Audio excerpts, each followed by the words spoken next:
let's take a look at exponents and some of their rules. We're going to take a look at them inside monomials, which means that we're only going to have one term. So monomial means one term. So we're looking at these exponents. We have a coefficient. In this case, the 2 is the coefficient.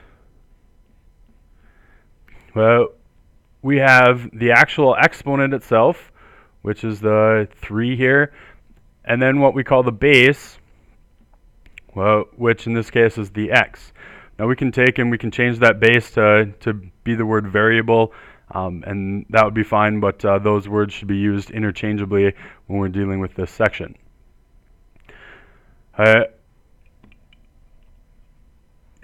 Couple things about dealing with these coefficients and exponents, these monomials.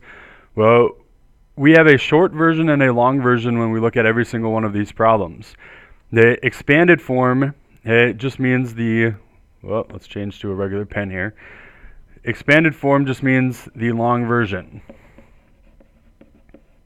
So when you see write in expanded form, write this in the long version.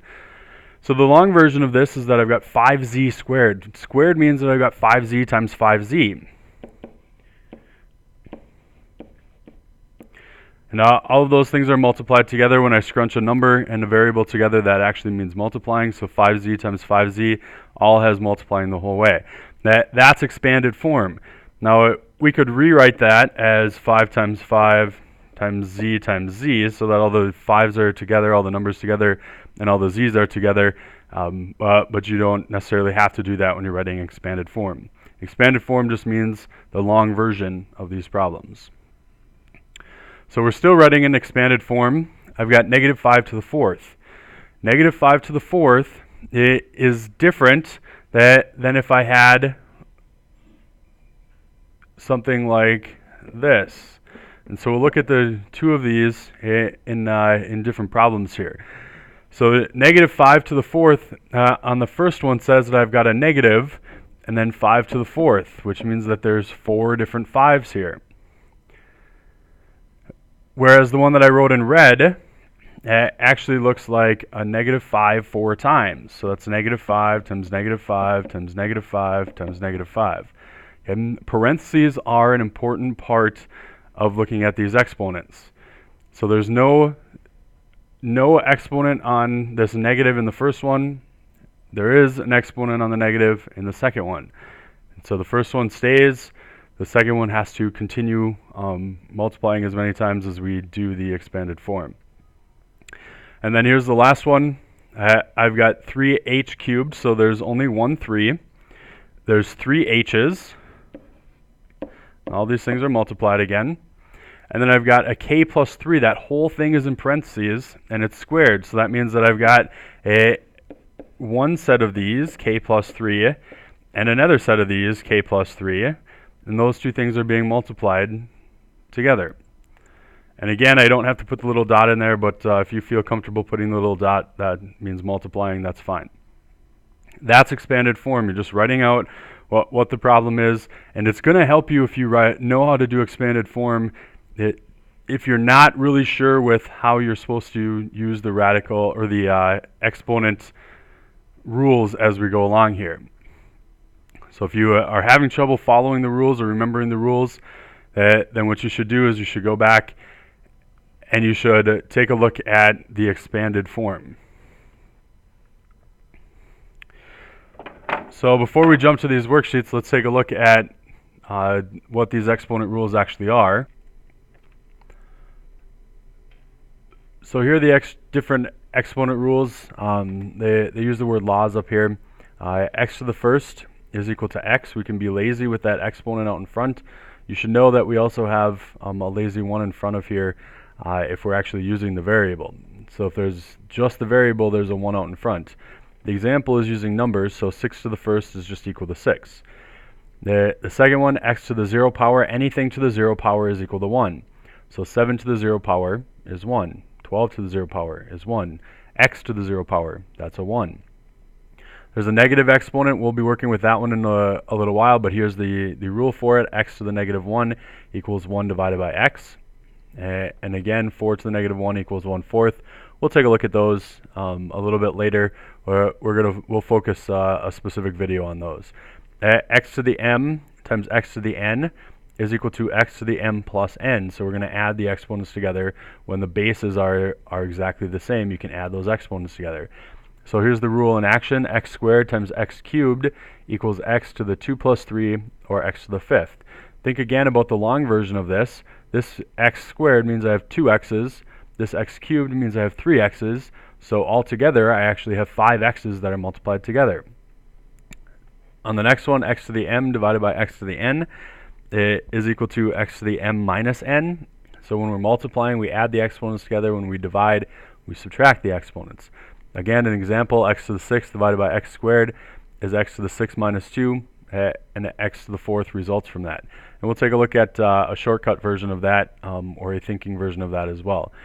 X to the m in parentheses to the nth power is equal to x to the m times n. Okay, so when you only have this one base, right, up here I had 2 bases, the 2 exponents I added together. Here I only have 1 base, and so I'm going to multiply these 2 together. And again, they use the x to the 2nd to the 3rd, x to the 2nd times 3, and then x to the 6th results from that. X to the n, x times y to the nth power, that exponent sort of kind of distributes in. Okay, it's not the distributive property. The distributive property is a lot different than this, but it kind of distributes or goes to each part that is inside the parentheses. Notice that there's no adding and subtracting here. Okay, if there's adding and subtracting, then the rule is different. Okay, this has just multiplication inside the parentheses. So x to the n, y to the nth, and there you can see the example. The same thing happens if you have a division problem in here. It kind of sort of distributes to the x, kind of sort of distributes to the y, but they each get that exponent power. And then here's another negative exponent, x to the negative n. So x to the negative anything, throw any number in there, gives you 1 over x to any number.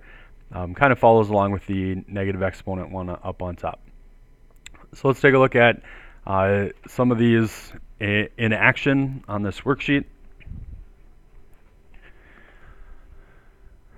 The first one that we're looking at, I've got 4 to the 2nd times 4 to the 2nd. Remember again that there's a long version to these. So 4 to the 2nd times 4 to the 2nd looks like this.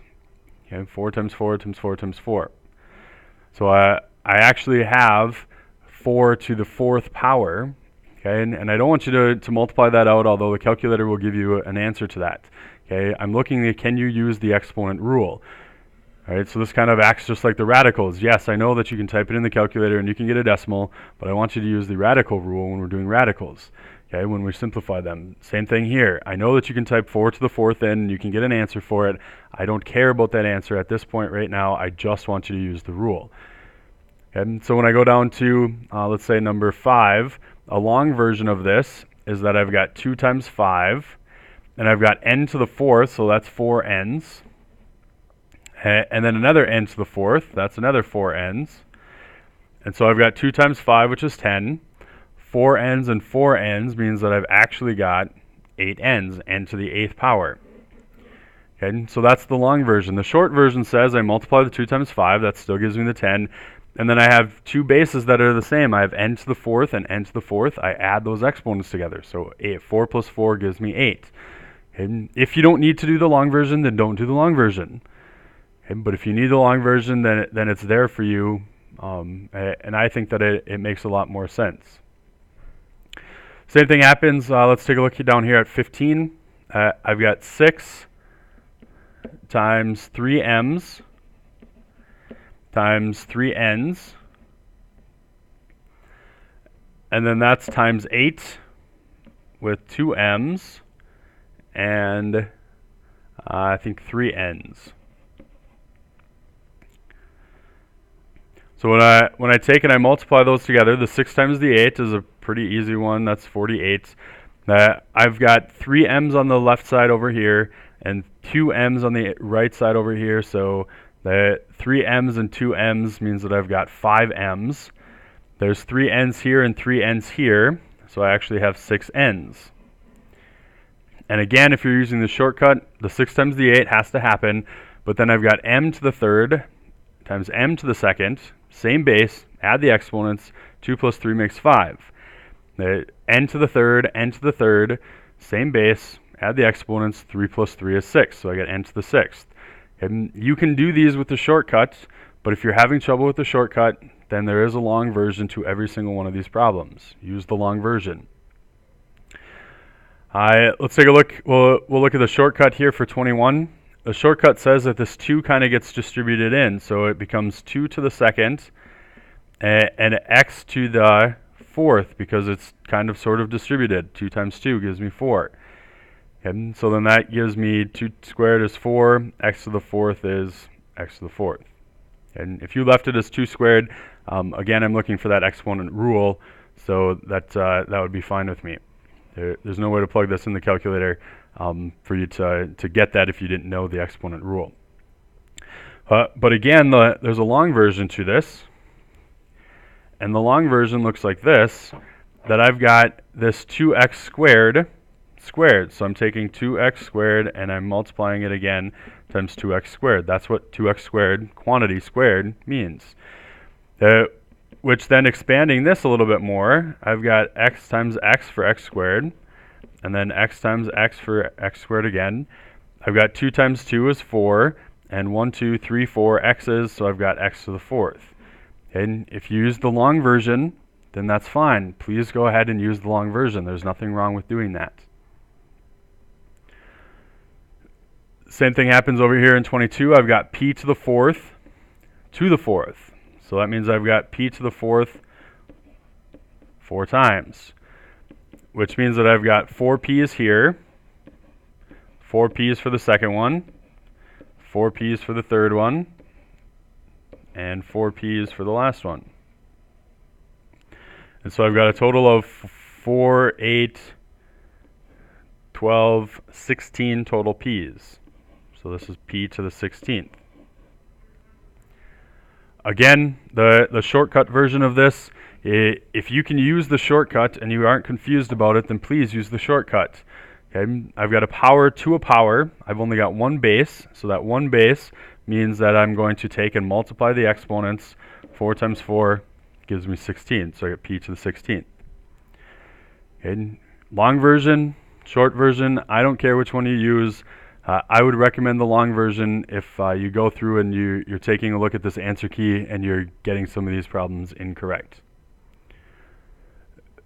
This is multiplying exponents, dealing with the 2 exponent rules of adding when you have the same base and multiplying when you have just one base.